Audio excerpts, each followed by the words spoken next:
अस्सलामुअलैकुम everyone, this is me Ayesha Ibrahim. Welcome back to my YouTube channel. आज के lecture में हम जॉर्ज सिमल के कुछ इंपॉर्टेंट थेरीज़ को डिस्कस करेंगे। So let's start. सबसे पहले उनकी बायोग्राफी है। जॉर्ज सिमल जो है वो एक जर्मन क्लासिकल थेरिस्ट और थिंकर थे जो 1858 में बर्लिन में पैदा हुए थे।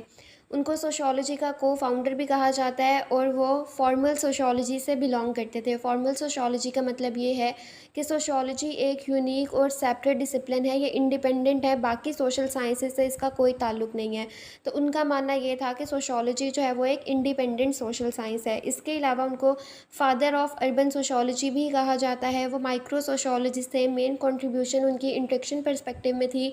मेन फोकस इंटरेक्शन पर था कि कैसे जो है वो सोसाइटी में इंटरेक्शन होता है और सोसाइटी इंटरेक्शन के थ्रू बनती है। अगर उनकी फैमिली और एजुकेशन की बात की जाए तो उनके फादर जो थे वो बिजनेसमैन थे, जूइश फैमिली से वो बिलोंग करते थे। जब वो 16 इयर्स के थे तो उनके फादर की डेथ हो गई थी। तो एक फैमिली फ्रेंड जो थे उन्होंने उनकी एजुकेशन वगैरह को सपोर्ट किया था। उन्होंने फ़िलासफ़ी एंड हिस्ट्री पढ़ी थी यूनिवर्सिटी ऑफ बर्लिन से। उन्होंने पीएचडी की डिग्री ली थी 1881 में। 1885 में फिर उन्होंने टीचिंग स्टार्ट कर दी। 1890 में उनकी शादी हो गई और 1909 में जो है उन्होंने मैक्स वेबर के साथ काम किया। 1914 में उन्होंने प्रोफेसर की जॉब की स्ट्रेसबर्ग यूनिवर्सिटी में। ठीक है, वर्ल्ड वॉर वन की वजह से उनकी जॉब काफ़ी अफेक्ट हुई। 1914 में जब उनकी जॉब हुई थी तब वर्ल्ड वॉर भी स्टार्ट हुई थी और 1918 में जब वर्ल्ड वॉर एंड हुई थी जिस ईयर, उसी साल उनकी जो है वो लीवर कैंसर की वजह से डेथ हुई थी। तो ये उनका जो है वो थोड़ा सा इंट्रोडक्शन है। नेक्स्ट हम उनकी कुछ जो इंपॉर्टेंट कॉन्सेप्ट्स और थियरीज़ हैं उनको डिस्कस करेंगे। सबसे पहला कॉन्सेप्ट है फॉर्म्स एंड कंटेंट का। सिमल के मुताबिक हमारी सोसाइटी छोटे छोटे डेली लाइफ इंटरेक्शन से ही बनती है। फॉर्म्स और कंटेंट का जो कॉन्सेप्ट है उन्हीं इंटरेक्शंस को एनालाइज करने का एक तरीका है। कंटेंट का मतलब ये है कि क्या हो रहा है, लोगों का बिहेवियर, लोग क्या कर रहे हैं। फॉर एग्जांपल उनके दरमियान प्यार मोहब्बत है या लड़ाई झगड़ा हो रहा है, उनका जो बिहेवियर है वो कंटेंट है। और फॉर्म के चीज़ें कैसे हो रही हैं, किस तरीके से हो रही हैं, ठीक है, वो एक्सचेंज, कॉपरेशन, कॉन्फ्लिक्ट वगैरह कुछ तरह की फॉर्म्स होती हैं। फॉर एग्ज़ाम्पल गिफ्ट लेना देना जो है वो कंटेंट है, वो एक बिहेवियर है कि आप किसी को गिफ्ट दे रहे हो, किसी से गिफ्ट ले रहे हो। ये हो गया बिहेवियर जो कि कंटेंट है और इसकी फॉर्म क्या है, एक्सचेंज। अब ये चीज़ जो है वो डिपेंड कर रही होती है सिचुएशन पे। कहीं पर जो है वो कंटेंट होता है एक सिचुएशन में एक चीज़, तो दूसरे केस में जो है वो हो सकता है कि फॉर्म हो। तो ये फॉर्म्स और कंटेंट का कॉन्सेप्ट है। और सिमिल के मुताबिक लोग कैसे इंटरेक्ट करते हैं, यानी कि जो फॉर्म्स हैं वो ज़्यादा इंपॉर्टेंट हैं बजाय के कंटेंट के। ठीक है, तो मतलब लोग क्या कर रहे हैं इससे ज़्यादा इंपॉर्टेंट ये है कि लोग कैसे कर रहे हैं, फॉर्म्स ज़्यादा इंपॉर्टेंट होती हैं। अब यहाँ पे उन्होंने कुछ तरह की फॉर्म्स बताई थी जिसमें सबसे पहले है सबऑर्डिनेशन। सबऑर्डिनेशन ये है कि आपके ऊपर एक हायर अथॉरिटी होती है जो आपको गाइड करती है और आपने उनके बताए हुए रूल्स को फॉलो करना होता है। जैसे स्टूडेंट्स जो हैं वो टीचर्स के सबऑर्डिनेट होते हैं, जो टीचर्स कहते हैं उनकी बात मानते हैं। इसी तरह एम्प्लॉयज़ होते हैं, बॉस जो ऑर्डर देते हैं उनको फॉलो करना होता है। तो जिस अथॉरिटी के अंदर आप काम कर रहे होते हो आप उनके सबऑर्डिनेट होते हो। देन नेक्स्ट है सुपर ऑर्डिनेशन। सुपर ऑर्डिनेशन का मतलब ये है कि आप एक हायर अथॉरिटी पे हो, आपके अंडर लोग काम कर रहे हैं, जैसे टीचर हो गए, बॉस हो गए, यानी जिनके पास अथॉरिटी होती है वो सुपर ऑर्डिनेट होते हैं। ठीक है, उसके बाद है एक्सचेंज। ये सिर्फ गिव एंड टेक नहीं होता बल्कि इससे सोशल बॉन्ड भी क्रिएट होते हैं, लोगों के दरमियान प्यार मोहब्बत बढ़ता है। जैसे फ्रेंड्स जो हैं वो एक दूसरे को देते हैं गिफ्ट्स वगैरह। इसी तरह इसमें ये टू वे होता है कि आप गिव एंड टेक करते हो, किसी को आप फ़ायदा पहुंचाते हो तो उससे आप फ़ायदा लेते हो। ठीक है, उसके बाद है कॉन्फ्लिक्ट। जब लोगों के दरमियान डिसएग्रीमेंट होता है तो कॉन्फ्लिक्ट अराइज होता है। वैसे ये नेगेटिव सोशल इंटरेक्शन है बट समटाइम्स पॉजिटिव इम्पैक्ट भी होते हैं इसके। जैसे फॉर एग्जांपल एक प्रॉब्लम इमर्ज होती है, उससे कॉन्फ्लिक्ट अराइज होता है, देन आप उस प्रॉब्लम को सॉल्व करने की कोशिश करते हो तो उस प्रॉब्लम का सोल्यूशन निकलता है उस कॉन्फ्लिक्ट की वजह से। तो ये पॉजिटिव वे में भी इसको हम देख सकते हैं। उसके बाद है सोशेबिलिटी। इसका मतलब ये है कि ये कैजुअल इंटरेक्शन, यानी किसी पर्पस को ये झंडे के बगैर आप फ्रेंड्स फैमिली के साथ जो आपकी कैजुअल बातचीत होती है, आपका इंटरेक्शन होता है, वो सोशेबिलिटी है। ठीक है, इसको अभी हम आगे डिटेल से देखते हैं। ये वाली टर्म जो है वो इन्होंने ही इंट्रोड्यूस करवाई थी, जिसमें उन्होंने कहा था कि हमारी सोसाइटी जो है वो इंटरेक्शन से बनती है। ठीक है, इंसान एक माशरती जानवर है, वो अकेला नहीं रह सकता। एरिस्टोटल वाली बात कि man is a social animal. ठीक है, उसको हर टाइम कोई ना कोई चाहिए। तो यहाँ पे क्या होता है कि आपकी एक बेसिक नीड है कि आपके पास दूसरे लोग हों, आप उनके साथ सोशलाइज़ करो, बाहर घूमो फिरो। तो अपनी सोशल नीड को पूरा करने के लिए लोग जो हैं वो आपस में मिलजुल के रहते हैं। जैसे फॉर एग्जांपल वो कहते हैं कि जो कैजुअल कैजुअल बातचीत होती है कैफ़े पे, फ्रेंड्स इकट्ठे होते हैं, ठीक है। इसी तरह जो एक आप कह सकते हो कि इनफॉर्मल से डिस्कशंस हो रही होती हैं, एंजॉय कर रहे होते हैं लोग। तो ये उनकी एक नेचुरल है कि वो अकेले नहीं रह सकते, उनके अंदर ही एक बेसिक उनकी अर्ज होती है कि वो डिफरेंट लोगों के साथ सोशलाइज़ करें, उनके साथ घूमें फिरें, बातचीत करें, ठीक है। और तभी जो है वो ग्रुप्स बनना स्टार्ट होते हैं और फिर आहिस्ता आहिस्ता सोसाइटी बनती है, ठीक है। उसके बाद नेक्स्ट है सोशल ज्योमेट्री। सोशल ज्योमेट्री ये कॉन्सेप्ट इस चीज़ को एक्सप्लेन करता है कि नंबर ऑफ़ पीपल किसी ग्रुप में कैसे लोगों के इंटरेक्शन को अफेक्ट करते हैं। यहाँ पे जैसे डाइड है, 2 लोग होते हैं और ट्राइड में 3 लोग होते हैं। अब डाइड में क्या होता है कि ये 2 लोगों का ग्रुप होता है जहाँ 2 लोग डायरेक्टली कनेक्टेड होते हैं, ठीक है। उनके दरमियान कोई तीसरा नहीं होता और वो दोनों इक्वली इम्पोर्टेंट होते हैं। और अगर कोई एक मेंबर ग्रुप छोड़ता है तो ग्रुप ऑटोमेटिकली ख़त्म हो जाता है और ये स्ट्रॉन्ग होती है यहाँ पे लोगों की रिलेशनशिप्स वगैरह। उसके बाद अगर हम ट्राइड की बात करें तो 3 लोगों का ग्रुप होता है जो कॉम्प्लेक्स होता है। यहाँ आप एक इंडिविजुअल लेफ़्ट आउट भी फील कर सकता है और 2 लोग जो हैं वो आपस में अपना ग्रुप बना सकते हैं, जैसे डाइड बना लिया, ठीक है। इस ग्रुप में कॉन्फ्लिक्ट के चांसेस वगैरह ज़्यादा होते हैं, कॉन्फ्लिक्ट अराइज होते हैं यहाँ पे। और अगर एक बंदा ग्रुप छोड़ भी देता है तो वो ग्रुप ख़त्म नहीं होता, ठीक है, वो फिर भी एग्जिस्ट करता है। सिमल यहाँ कहते हैं कि जितना ज़्यादा ग्रुप का साइज़ होगा वैसे ग्रुप के इंट्रैक्शन पैटर्न चेंज होते रहेंगे और ग्रुप जितना बड़ा होगा उतने ही फॉर्मल और कॉम्प्लेक्स रिलेशनशिप होंगे, वीक होंगे। और जितना ज़्यादा जो है वो छोटे ग्रुप होंगे वहाँ पे लोगों के दरमियान बॉन्ड उतना स्ट्रॉन्ग होगा और वहाँ पे कॉन्फ्लिक्ट के चांसेस कम होंगे और जो है वो एक ज़्यादा पायदार टाइप का ग्रुप बनेगा। जितने ज़्यादा लोग ऐड होते रहेंगे उतने ज़्यादा चांसेस हैं कि वहाँ पे फॉर्मेलिटी बढ़े और कॉन्फ्लिक्ट अराइज हो। अब यहाँ पे एक स्ट्रेंजर टर्म आ रही है, इसको आगे हम डिटेल से डिस्कस करते हैं। इसमें ये होता है कि जब एक ग्रुप बनता है, एक बंदा बीच में से मतलब लाइक 3 लोगों का ग्रुप है, एक बंदा उनमें से डिस्टेंट फील कर रहा है, 2 लोग आपस में ज़्यादा क्लोज हैं, वो तीसरा बंदा जो है वो स्ट्रेंजर फील करेगा। तो डाइट जो है वो ज़्यादा क्लोज लोगों का ग्रुप होता है और ट्राइड जो है वो थोड़ा कॉम्प्लेक्स होता है। अब स्ट्रेंजर को हम डिटेल से डिस्कस करते हैं। स्ट्रेंजर का जो कॉन्सेप्ट है ना, इसमें ये होता है कि जैसे कार्ल मार्क्स के जो एलियनेशन वाली थेरी थी ना, ये उससे थोड़ा सा मिलता जुलता आपको फील होगा। स्ट्रेंजर जो है यहाँ पे वो बंदा है जो एक जगह पे फिज़िकली प्रेजेंट तो है लेकिन इमोशनली और सोशली डिस्टेंट है, ठीक है। यानी इंडिविजुअल किसी ग्रुप का पार्ट होते हुए भी उस ग्रुप का पार्ट नहीं होता। सोसाइटी के बाकी लोगों के साथ वो एक्टिवली इंटरेक्ट नहीं कर रहा, वो लोगों के बीच रहता है, फिज़िकली प्रेजेंट होता है, बट इमोशनली या सोशल लेवल पर वो डिस्टेंट होता है। इस डिस्टेंट की वजह से अब एक फ़ायदा ये है कि वो चीज़ों को ऑब्जेक्टिवली देखने का उसके पास एक ऑप्शन होता है कि वो न्यूट्रल होके मीडिएटर के तौर पे काम करे और चीज़ों को ऑब्जर्व करे। लेकिन जैसे फॉर एग्ज़ाम्पल एक हाउसिंग सोसाइटी है, वहाँ पे कुछ लोग रह रहे हैं, एक न्यू फैमिली आके रहती है, तो वहाँ पे वो फिज़िकली प्रेजेंट हैं लेकिन अगर वो बाहर लोगों से मिलते जुलते नहीं हैं या उनके फ्रेंड्स नहीं हैं, नेबर्स नहीं हैं, वो किसी के साथ हैंग आउट नहीं करते, बस आके चुप करके वो वहाँ अपने घर में रह रहे हैं, तो इसका मतलब है कि वो वहाँ पे स्ट्रेंजर हैं, क्योंकि वो फिज़िकली तो प्रेजेंट हैं लेकिन इमोशनली और सोशली डिस्टेंट हैं। इसी तरह जो है वो कुछ लोग जो हैं वो लाइक अपने बिज़नेस के लिए एक जगह से दूसरी जगह मूव करते रहते हैं डिफरेंट सिटीज़ में, तो वो कुछ अर्सा जाके वहाँ रहते हैं, अपनी जो उन्होंने चीज़ें बेचनी होती हैं बेचते हैं, फिर वापस आ जाते हैं। तो वो उस सोसाइटी में जाके फ़िज़िकली प्रेजेंट होते हैं लेकिन इमोशनली और सोशली जो है वो प्रेजेंट नहीं होते, तो वो स्ट्रेंजर कहलाते हैं, ठीक है। यानी एक इंसान फ़िज़िकली तो क्लोज़ हो किसी के लेकिन सोशली डिस्टेंट हो। तो ये है स्ट्रेंजर का कॉन्सेप्ट। इसमें इन्होंने अब हम इससे रिलेट कर सकते हैं कि वो लोग जो किसी ग्रुप का हिस्सा तो होते हैं लेकिन फिर भी इमोशनली और सोशली डिस्टेंट होते हैं, तो वो वहाँ पे स्ट्रेंजर होते हैं उस ग्रुप में। तो ये सारी चीज़ें जो हैं वो इंट्रैक्शन को अफेक्ट कर रही होती हैं। उसके बाद नेक्स्ट है फ़िलॉसफी ऑफ मनी। सिमिल के मुताबिक पैसा सिर्फ जो है वो लेन देन का ज़रिया नहीं बल्कि एक सोशल पावर है जो लोगों के रिलेशनशिप, उनकी सोच, उनका लाइफस्टाइल, हर चीज़ को इम्पेक्ट करता है।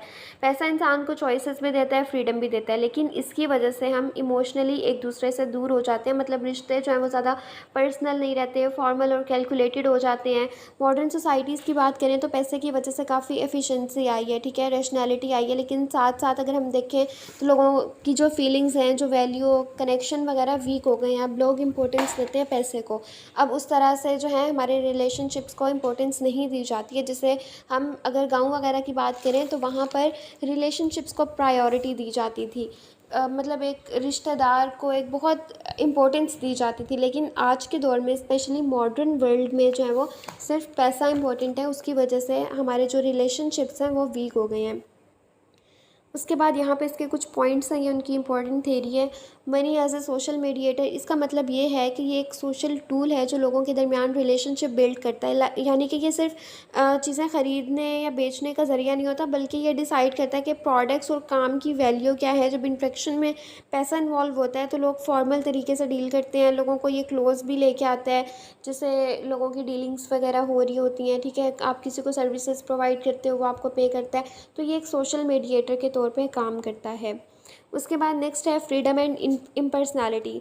मनी फ्रीडम तो प्रोवाइड करता है, आपको चॉइसेस देता है, रिलेशनशिप लेकिन आपके वीक कर देता है। फ्रीडम देने के साथ साथ, यानी फ्रीडम एक पॉजिटिव हो गया, और इम्पर्सनैलिटी जो है वो आपके रिलेशनशिप्स जो हैं वो बहुत ज़्यादा वीक हो जाती है। इसकी वजह से हर चीज़ एक कमोडिटी बन के रह जाती है।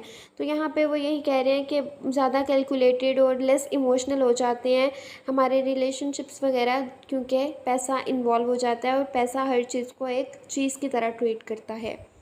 उसके बाद नेक्स्ट है ऑब्जेक्टिफिकेशन ऑफ वैल्यू, यानी कि इंसान की जो करेक्टरिस्टिक्स होती हैं, जो क्वालिटीज़ होती हैं, उसकी जो स्किल्स होती हैं, लाइक आर्ट, खलूस, उसका उसका टाइम, एफर्ट जैसी चीज़ों को हम सिर्फ ऑब्जेक्ट के तौर पे देखते हैं, उसकी प्राइस वैल्यू के लिहाज से देखते हैं। जैसे फॉर एग्ज़ाम्पल, अगर आपकी बर्थडे है, आप दो लोग आपको गिफ्ट देते हैं, एक जो है वो हाथ से बना हुआ बहुत मतलब सिंपल सा है, लेकिन टाइम और एफर्ट लगा है उसको बनाने में, वो आपको गिफ्ट दिया जाता है, और एक जो है आपको गाड़ी दी जाती है। तो आपके लिए कौन सा ज़्यादा इम्पोर्टेंट होगा?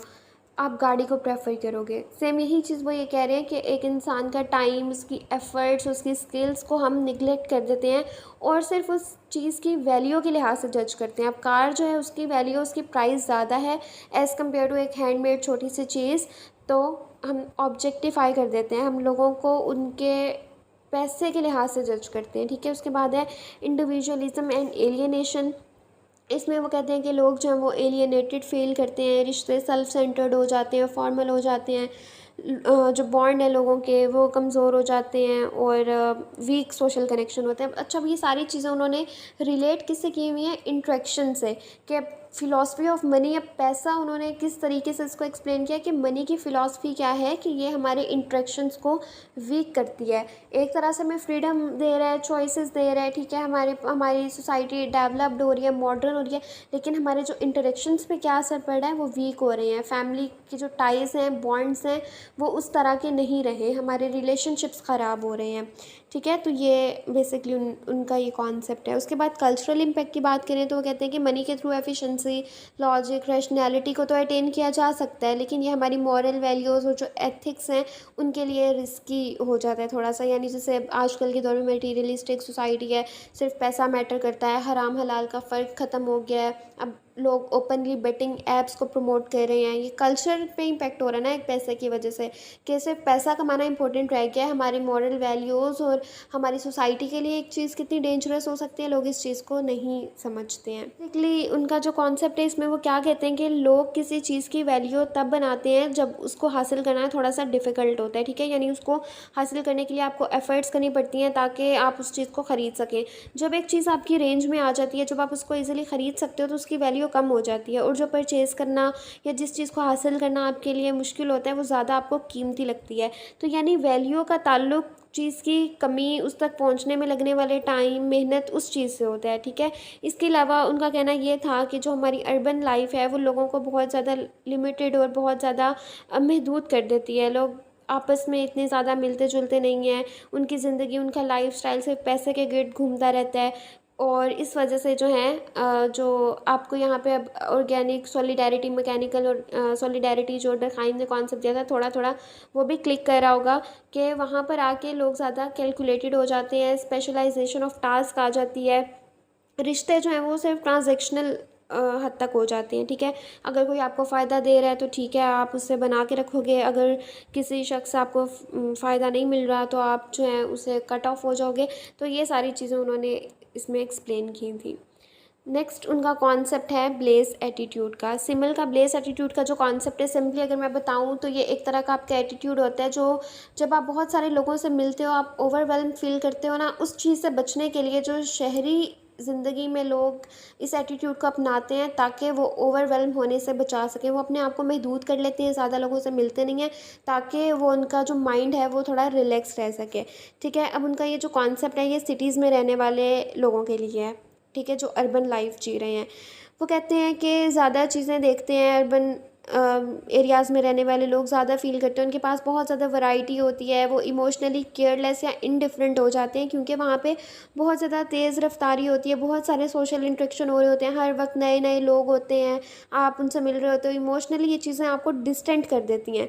तो फिर आप खुद को ओवरवेल्म होने से बचाने के लिए इस एटीट्यूड को अपनाते हो, यानी कि ये एक तरह का कोपिंग मैकेनिज़्म होता है जो आपकी फीलिंग्स को प्रोटेक्ट करता है और आपको जो है वो स्ट्रेस और प्रेशर जो आप बहुत ज़्यादा लोगों से मिलने और बहुत ज़्यादा चीज़ें देखने के बाद फील करते हो, उससे ये आपको बचाता है। उनका कॉन्सेप्ट है the metropolis and mental life, और ये ब्लेस एटीट्यूड से ही रिलेट कर रहा है। वो पहले मैंने इसलिए एक्सप्लेन कर दिया ताकि ये बेहतर तरीके से समझ आए।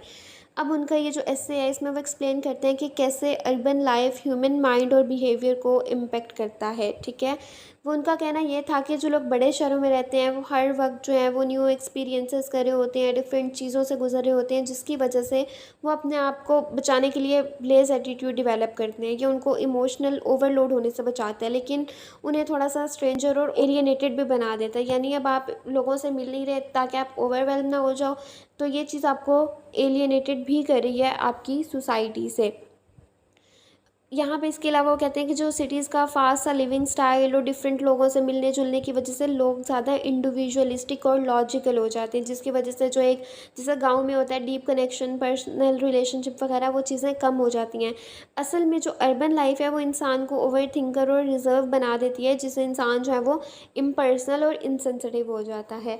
तो यहाँ पे बेसिकली वो यही कह रहे हैं कि शहरों में रहने वाले लोग इतना कुछ एक्सपीरियंस कर रहे होते हैं, इतनी वैरायटी होती है कि वो एक अपने अंदर डेवलप कर लेते हैं कॉपिंग मैकेनिज़्म ब्लेज एटीट्यूड, ताकि ख़ुद को वो ओवरवेल्म होने से बचा सकें। लेकिन उसके साथ साथ क्या होता है कि वो एलियनेटेड और स्ट्रेंजर फील करते हैं, उनके रिलेशनशिप्स वीक होते हैं और उनके बॉन्ड्स जो हैं या वो खुद इनसेंसिटिव हो जाते हैं, ओवर थिंकर हो जाते हैं, और उनके जो कनेक्शन और पर्सनल रिलेशनशिप्स हैं वो कम हो जाते हैं, उस तरह से डीप नहीं रहते हैं। नेक्स्ट जो कॉन्सेप्ट है वो है कॉन्सेप्ट ऑफ फैशन, जो कि आपको थोड़ा थोड़ा रिलेट करता लगेगा कार्ल मार्क्स की डायलेक्टिक मटेरियलिज्म जो है उससे, थीसिस एंटीथेसिस सिंथेसिस। अच्छा, इसमें यह होता है कि पहले एक फैशन आता है, ठीक है, कुछ अर्सा बाद वो चेंज हो या ख़त्म होकर फिर एक और आता है, फिर दोबारा कोई न्यू चीज़ ट्रेंड करती है।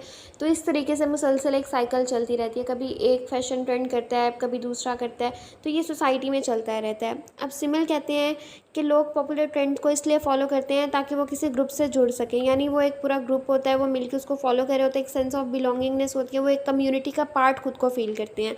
उसी तरह कुछ और लोग होते हैं जो डिफरेंट कुछ करेंगे ताकि जो है वो यूनिक लग सकें और वो अपनी इंडिविजुअलिज्म को शो कर सकें। लेकिन सिमल कहते हैं कि जो लोग अपनी यूनिकनेस को दिखाना चाहते हैं ना, वो भी असल में उन लोगों को कॉपी कर रहे होते हैं जो ट्रेंड को फॉलो कर रहे होते हैं, यानी वो अलग दिखना चाहते हैं, जो कि यूनिक होता है, और ये भी एक ट्रेंड होता है कि हम यूनिक दिखें। ठीक है, इस तरह से जो है वो फ़ैशन चलता रहता है, लोग उसको फॉलो करते हैं, फिर कुछ अर्से बाद फ़ैशन चेंज होता है, फिर कुछ लोग उसको फॉलो करना शुरू कर देते हैं, तो इससे जो है वो हमारी सोशल आइडेंटिटी और रिलेशनशिप्स वगैरह शेप होते हैं। जैसे फॉर एग्ज़ाम्पल जो है वो कुछ अर्सा पहले फटी जीन्स का काफ़ी ट्रेंड आया था, उसके बाद अब फर्शी शलवार चल रही है, तो यानी ट्रेंड्स चेंज होते रहते हैं, लोग उसको फॉलो करना स्टार्ट कर देते हैं, चाहे वो उनके लिए कंफर्टेबल हो ना हो, अच्छा लगे ना लगे, लेकिन ताकि वो एक कम्युनिटी का एक ग्रुप का पार्ट बन सके, वो इस चीज़ को फॉलो करते हैं। नेक्स्ट है ट्रेजेडी ऑफ कल्चर। जॉर्ज सिमल का जो ट्रेजेडी ऑफ कल्चर है, ये आपको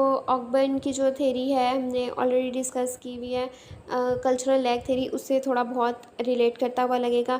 अच्छा, ये जो कॉन्सेप्ट है ये कहते हैं कि जैसे जैसे कल्चर जिसमें हमारे entertainment, knowledge, technology, social system, ये सब चीज़ें तरक्की करती हैं, वैसे वैसे वो कॉम्प्लेक्स होती जाती हैं। ठीक है, मतलब कल्चर जो है वो इतना कॉम्प्लेक्स हो जाता है कि कल्चर इंसानों के कंट्रोल में नहीं रहता, बल्कि कल्चर खुद लोगों को कंट्रोल करना शुरू कर देता है। ठीक है, यानी कि वो लोगों पे हावी हो जाता है, और आप जब एक सिस्टम में रहते हो, कल्चर क्या का आप पे एक प्रेशर होता है, आप उसको फॉलो करना शुरू कर देते हो। ठीक है, यानी इंसान कल्चर को कंट्रोल नहीं कर रहा होता, फिर कल्चर इंसान को कंट्रोल कर रहा होता है। यहाँ पे अब उन्होंने कल्चर की 2 टाइप्स बताई थी, एक ऑब्जेक्टिव कल्चर और एक सब्जेक्टिव कल्चर। ऑब्जेक्टिव कल्चर में वो तमाम चीज़ें शामिल हैं जो इंसान खुद बनाता है और वो सोसाइटल लेवल पे मौजूद होती हैं। जैसे art, science, laws, technology, traditions वगैरह ये सब इंसान खुद बनाता है, ठीक है? ये कल्चरल प्रोडक्ट्स होते हैं और ये आहिस्ता-आहिस्ता ग्रो करते रहते हैं, चेंज होता रहता है वक़्त के साथ-साथ और ये सोसाइटल लेवल पर एग्ज़िस्ट करता है। और सब्जेक्टिव कल्चर क्या है? ये पर्सनल लेवल पे होता है। एक इंसान की अपनी एबिलिटी होती है कि वो किस तरीके से ऑब्जेक्टिव कल्चर को देखता है, समझता है, एब्ज़ॉर्ब करता है और पर्सनल क्रिएटिविटी, एप्रिसिएशन और वो कल्चरल एलिमेंट्स पे उसका कितना कंट्रोल है, ये सब चीज़ें सब्जेक्टिव कल्चर में हो जाती हैं। यानी ऑब्जेक्टिव जो है वो सोसाइटल लेवल पे और ऑब्जेक्टिव हर एक इंसान की अपनी जो एबिलिटी होती है चीज़ों को समझने की या उसकी क्रिएटिविटी वगैरह की। अब ट्रेजेडी यहाँ पे क्या होती है? मसला तब होता है जब ऑब्जेक्टिव कल्चर इतनी तेज़ी से बढ़ने लग जाता है कि लोगों का जो सब्जेक्टिव कल्चर है उसके साथ नहीं चल पाता, ठीक है? इसमें डिसबैलेंस हो जाता है। इस वजह से लोग कन्फ्यूज़ या एलियनेटेड फ़ील करते हैं और जो है वो बैलेंस नहीं रहता, कॉन्फ्लिक्ट वगैरह या प्रॉब्लम्स इमर्ज होते हैं, तो ये है ट्रेजेडी ऑफ कल्चर। ये जैसे हमने मटेरियल और नॉन मटेरियल कल्चर का पढ़ा था कल्चरल लैग में, सेम उसी तरह ऑब्जेक्टिव एंड सब्जेक्टिव कल्चर है। तो ये कुछ थोड़े से इनके इंपॉर्टेंट कॉन्सेप्ट्स थे। तो आई होप आज का ये लेक्चर आप लोगों के लिए हेल्पफुल रहा होगा। So don't forget to subscribe my channel, do like, comment and share this video. Thank you so